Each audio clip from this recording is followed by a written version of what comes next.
अस्सलाम वालेकुम मेरे बाशुर दोस्तों। आज की वीडियो में आपको बताऊंगा कि कैसे एक संगीन बात आई है सामने। और इस वक्त एक कोर कमांडर है पेशावर, जनरल फैज़ साहब के बारे में सीनियर सहाफ़ी अहमद मीर साहब ने क्या इंकशाफात किए हैं वो आपके सामने रखूंगा। प्लस पाकिस्तान तहरीक इंसाफ और इस्टेब्लिशमेंट की लड़ाई किस मरले पर पहुंच चुकी है कि ये बात अब सड़क पे खुले आम और उनके लीडर्स कहना शुरू हो गए हैं। ये क्या मामला है, ये क्या किस्सा है, ये सारी बातें आज की इस वीडियो में बताऊंगा। लेकिन अगर आप चाहते हैं कि आप तक मुस्तद मालूमात और तज़किये पहुँचते रहें तो आप मेरे फेसबुक पेज को फॉलो कर सकते हैं और मेरे यूट्यूब चैनल को सब्सक्राइब कर सकते हैं। तो आपकी खिदमत में अर्ज़ ये है कि आज एक हंगामा खेज़ इंकशाफ हुआ है सीनियर सहाफ़ी अहमद मीर साहब की जानिब से। और उन्होंने बड़ी दिलचस्प कहानी और चीज़ें सुनाई हैं। उन्होंने कहा है कि जो एक प्लान था और वो था प्लान कि जी तकरीबन फैज़ अमीर साहब को आर्मी चीफ बनाया जाएगा और 20 साल के लिए सदारती निज़ाम लाने की एक पूरी मनसूबाबंदी थी जो नाकाम हुई। और नाकाम किसने की, ये सारी बातें आगे चल के बताते हैं आपको। हामिद मीर साहब ने ये इंकशाफ किया वॉइस ऑफ अमेरिका से बात करते हुए। उन्होंने कहा है कि जनाब मनसूबाबंदी ये थी कि अप्रैल 2022 में आर्मी चीफ जो है वो जनरल फैज़ साहब को बनाया जाएगा और बनाया जाना था। और इन जो मौजूदा आर्मी चीफ हैं इनको हटाया जाना था।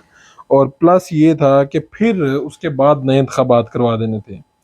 तो इस पे ना बातचीत चल रही थी, मनसूबाबंदी हो रही थी।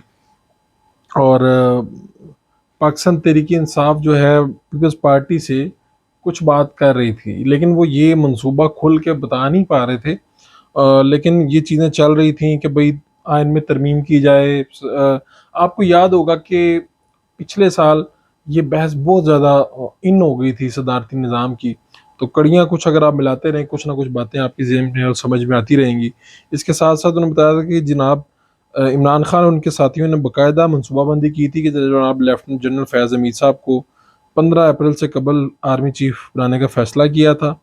और ये भी कहा था कि जो है ना पाकिस्तान से नवाज शरीफ की सियासत ख़त्म कर दी जाए। ये प्लान मैं हामिद मीर साहब को बता रहा हूँ।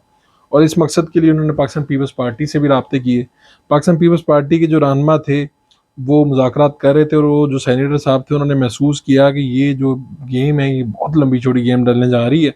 और इसमें ये जो मुज़ाकरात थे ये सिविलियन खुफिया अदारे यानी कि आईबी की तरफ उनका इशारा है, वो कर रहे थे।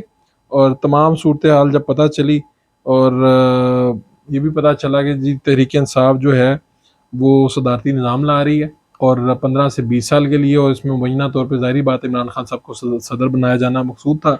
ये बातें उस वक्त बड़ी बहस होती भी रही है उन्हीं दिनों में। ये सारा प्लान जनाब हामिद मीर साहब ने वॉइस ऑफ अमेरिका से बात करते हुए इसको बताया। अब मैं आपके सामने वो चीज़ें रखूँगा कि इस्टेब्लिशमेंट के साथ कैसे खुल्लम खुल्ला ये करने जा रहे हैं। और मेरी चंद मुलाकातें जो हुई हैं उसमें मैंने क्या अख़ज़ किया है, इस्टेब्लिशमेंट के लोग क्या सोच रहे हैं, क्या होने जा रहा है। एक तो ये है कि पंजाब की सदर हैं डॉक्टर यास्मीन राशिद साहिबा, उन्होंने कल मीडिया पे बात करते हुए ब्रिगेडियर राशिद साहब का नाम लिया है। और ब्रिगेडियर राशिद साहब कौन है ये तकरीबन जितने भी सहाफ़त से मुंसलिक लोग हैं वो जानते हैं, उनका रोल क्या है। तो उन्होंने ख़ास तौर पे चूँकि ब्रिगेडियर यास्मीन राशिद साहिबा ने 4 हलकों के हवाले से बात की है। वो लाहौर के 4 हलके हैं और इन 4 हलकों में इलेक्शन हो रहा है, ज़िमनी इलेक्शन।